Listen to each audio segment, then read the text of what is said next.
Brendan Bellomo and Slava Leontyev direct Porcelain War, the Oscar-nominated documentary that tells the story of Ukrainian artists who stay behind in Ukraine, defiantly finding beauty amid the destruction. And first of all, congratulations on the success of the film, a PGA nomination, DGA nomination, and then the big one, an Oscar nomination for Best Documentary. What do all of these accolades mean to you, Brendan? I think it's really, really special. And first, thank you so much for speaking with us today to receive a recognition from our peers, from people who are creatives. And I share this for Andrei Stefanov, who's our cinematographer. He is an oil painter by trade. He's never used the camera before. It's not just his first film. This is the first footage he's shot, and he's nominated for the ASC award. So for him, it is, I think, a personal triumph to, within a war zone, learn a new medium and translate his instincts as an artist into cinema. So it's really meaningful for us because it's very personal. Slava and Andrei, they are artists, and to now work within film, to really everyone in the film to take so much risk to share their stories is remarkable courage, and I'm really elated about this. And Slava, you're one of the main subjects of the film. So what has all of this been like for you to see it have so much success and be one of the directors as well? Oh, all this so meaningful because I feel in huge responsibility. I was serving in Ukrainian army when we filmed Porcelain War, and I was able to work on Porcelain War only because my unit completely supported us. They trusted us, and when I pick up my camera, someone pick up a rifle in my place. It's special kind of responsibility, and I'm so happy this opportunity to share our personal experience as artists, but also as all these regular civilian peaceful people who came to army to their defend their independence and to protect their culture and identity. And Brendan, how did the two of you meet? How did this relationship form that inspired you to even direct this film? It was a very unique beginning. Actually, one of our producers grew up under Russian oppression in communist Poland. And about 8 years ago, she discovered Anya and Slava's work, and she was so moved by their figurines because they reminded her of home. And she shared them with me, and I was blown away. I mean, I couldn't believe that something so small could contain such huge stories. And the four of us actually began to work together on an animation project. And then Russia invaded Ukraine, and we called up Slava and Anya to see if they were okay, when they were leaving. And Slava said, "Oh, we're going to stay. We're going to keep making our art at night." I said, "What are you doing during the day?" And he told me for the very first time, "I'm in the Ukrainian Special Forces and I'm teaching civilians, everyday people, peaceful people, how to use weapons." And I thought, this is not only an incredible form of resistance, that this is not an army of, of professional soldiers, but, he's in his unit. There's dairy farmers, doctors, graphic designers, IT professionals who felt they have no other choice, peaceful people. And the second thing, that they're creating art. They're choosing to make something in the middle of a war. That this is remarkable. So I wanted to empower them to tell their story. And so we wanted to send cameras into Ukraine. It was very, very difficult to ship anything at the time, but we discovered a network of volunteers. And it was actually a makeup artist from New Jersey who was stockpiling medical supplies in her apartment. And she would bring 50, 60 duffel bags of med kits and tourniquets, bring them through Poland, drive them into Ukraine. She said, "I'll bring the camera to Slava." But we had a huge problem at this time. We were 6,000 miles apart. You hear today Slava's English has gotten to be amazing, but we didn't speak a word of the same language. We were in different time zones, different countries, and we didn't know how to begin. Once the camera arrived, we realized they are master visual storytellers. We need only for them to translate their instincts into cinema. So we created over Zoom with an interpreter an impromptu film school where they could really take their ideas. Andrei knows where to put his canvas, and so he knew where to put the camera. And we had a deep collaboration, and what they learned to capture became Porcelain War. It's really a story through their eyes and in their voice. And Slava, you've talked about how you had to train these civilians, and then you're also this artist with of porcelain, and You do all of it. I mean, I don't know what you aren't able to do. Then you make a film and you get an Oscar nomination on your first try. So it's pretty incredible. How did porcelain and art become such a passion for you? It was probably it's our crazy Ukrainian way to we never have enough time and opportunity to do something in normal way. We are not true filmmakers. We just start to film. Thanks to Brendan, we are not true porcelain artists. We are very prepared and educated artists, but in painting and graphic design and so on. But we never study ceramic. We never study sculpture. Just one day, we decide we can make something new and interesting in porcelain. It was 25 years ago, and now we are here. Our ceramic people really love our porcelain, and Anya's stories on porcelains so complicated, so interesting. It's point of view of painter of and graphic artists for porcelain art. We never was in army before, but after annexion of Crimea, it was so clear what can came to us because this annexion was never punished and aggressor was really inspired because this and my former commander he's historical professor in our state university, and his main subject, his major, is modern Russian war. And he completely understood what kind of war coming for to us, and he established our military preparations. That is why we survived. We start to filming, and we were so lucky to have Andrei Stefanov. He's also very first time cinematographer. He's amazing. He's perfectionist. He's amazing oil painter and winemaker and Tai Chi master. And he also use all his skills to help me teach civilians and to help us make this movie. And you do a lot of extra, like you take Anya's painting on the ceramics in this film, and there's some animation to it as well. Talk about like how you were able to bring that to life, because I thought that was really an effective tool to use in the film. Absolutely. I mean, I think, a lot of times in documentary, you'll hear people say, oh, we want to do an animation scene, but that's just adding something on. Their language, the way they make sense of the world around them is through painting. And Anya and Slava created these three figurines that could be a time machine for the camera. They bring us into their peaceful past in Crimea. They look at the first days of the war without us needing to show news footage because that just creates a distancing. You feel I've seen that, but this is a personal testimonial. And they have dreams of a peaceful Ukraine. And these three figurines that Anya painted, that Slava sculpted, they were an invitation to a collective of animators in Poland.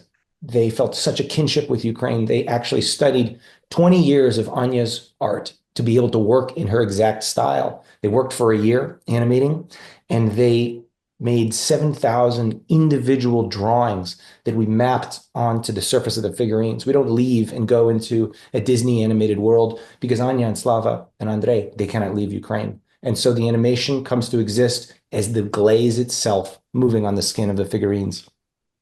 It's Animation gave us amazing opportunity. The first, we have a language to tell about the terrors of war without showing them like a news does, because news gets old quickly. It's a little bit senseless to film something extra like extra news footage, but animation gave us this language and also this amazing opportunity to show our past and make visual our dreams for the future. And for Anya, it was also completely new experience. Just see how her artistic language is go ahead and bring new stories. And Slava, you have such a beautiful relationship with Anya that we were able to see how she's pushing you in this stroller when you're a baby and she's talking about, the bunny that she wanted and it's just a funny story and all these years later you come back and meet in art school. Talk about how you two came together as artists and that relationship. It's really very natural for me. I love collaboration. All my life, I tried to work in collaboration and collaboration with Anya. It's amazing experience. It's very long time experience. We can really understand ideas. We have the same ideas, same vision of world around us, and Anya's impact in our movie. It's also so important. Anya's artistic language is very metaphoric, and many metaphors, visual metaphors in our movie came from Anya's painting. And because our movie was new level of collaboration, I was so happy about this. We continue this work, and also we have the same idea from the very beginning. Anya decided we will never be focused on destruction. We will never be focused on violence because all destruction looks same. Much more important to show the beauty, to show what may be destroyed, because evil is attacking beauty and just beauty of our nature. We filmed all like if it was the last day of their existence or our existence. We felt we are eyes of our project, we are people on the ground. We felt behind us our amazing team in United States, and we look around really attentively. And Anya's idea was we never will show Ukraine as a prey, as a victim. We will show beauty of our nature, our culture, and beauty of our people, regular civilian people who really are able even develop culture in this really dark time. Culture and art is most important part of our movie because we lose so much, because our culture and identity is main target of this aggression. Since the start of big war, our museums were destroyed, our university were damaged, and our artists and our actors and our musicians and teachers of Ukrainian language and Ukrainian writers was killed in a random way because Russia just shelling districts of apartment houses and killed especially on occupied territory. And nobody can bring these people back to life. And it's our duty now to work instead of all these people and make something new, rebuild the future of our culture. Because we feel this movie in this way, and it's also for me, as first-time director, it's my maybe main idea. People are afraid to watch war movie because war is horrible and disgusting, and nobody wants to be upset, and nobody need real war experience. But our responsibility as artists and filmmakers is to bring hope and inspiration to audience, even from the middle of destruction. Yeah, and are able to assemble such an incredible team. Brendan, you spoke earlier about the cinematography and how, it's nominated for the Society of Cinematographers. I mean, it's getting such widespread appeal. Talk about this international collaboration and just finding this talent that is out there. What have you learned in this process? Well, I mean, what was so beautiful about it is we realized from the very beginning, we're in this context where we don't speak the same language and we're on Zoom and we're, working with an interpreter. And it was so frustrating. Slava and Andrei and I, we would start to sketch sometimes. And then these sketches became little storyboards and they became diagrams. And we shared paintings that we loved and pieces of film. We realized we were all fluent in this universal language of visual art, and enabled a very rich collaboration despite all these barriers, distance and language and war zone. And so the foundation of this was, as Slava says, he loves to work in collaboration. I feel exactly the same way. And Slava and I felt our values, our instincts were so aligned. And originally I wanted to support them. I wanted to bring a crew, a team into Ukraine and help film. But we had sent one camera at the very beginning.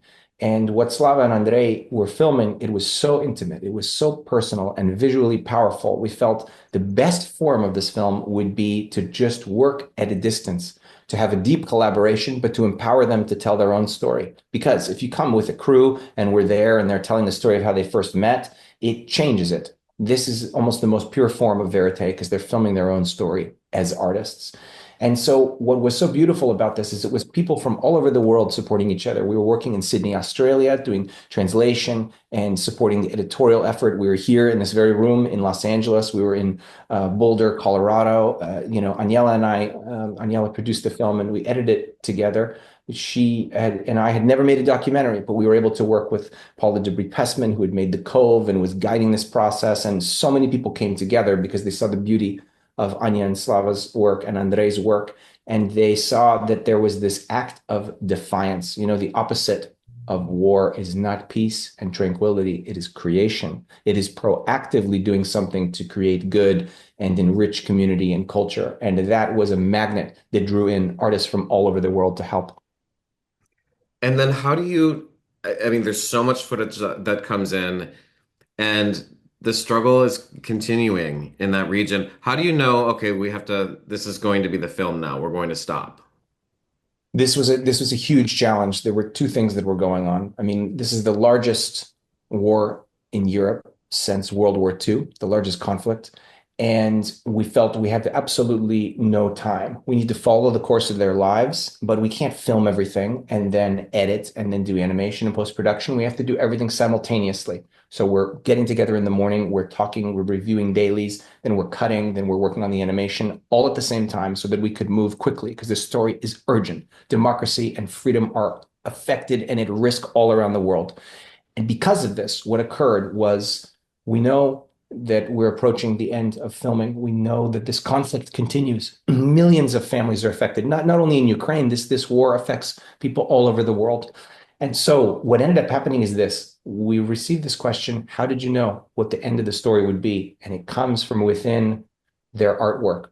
Within the figurines that they created was this dream of the future. It acknowledges that only by the actions they take can they create the peace that they're looking for. And it is uncertain.